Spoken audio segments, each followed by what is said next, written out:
نکاح کے 5 فوائد ہیں۔ پہلا فائدہ اولاد ہے۔ اولاد کے سبب دعا حاصل ہوتی ہے۔ باپ کی موت کے بعد اولاد کی دعا برابر جاری رہتی ہے۔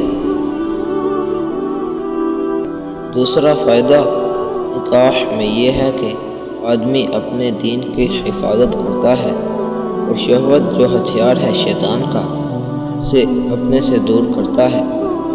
اس لیے نبی کریم صلی اللہ تعالیٰ علیہ وسلم نے ارشاد فرمایا کہ جس نے نکاح کیا اس نے اپنے آدھے دین کو حفاظت میں کر لیا۔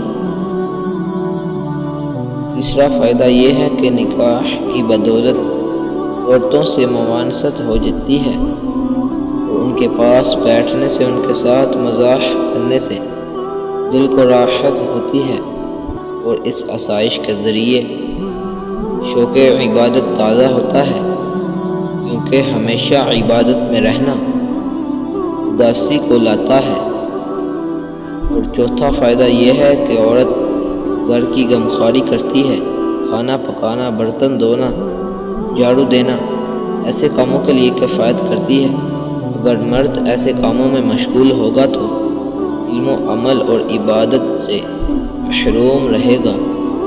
اور 5واں فائدہ عورتوں کے اخلاق پر صبر کرنا ہے اور ان کی ضروریات مہیا کرنا اور ان کو راہ شرع پر قائم رکھنا ہے، اور یہ کوشش بہترین عبادت ہے۔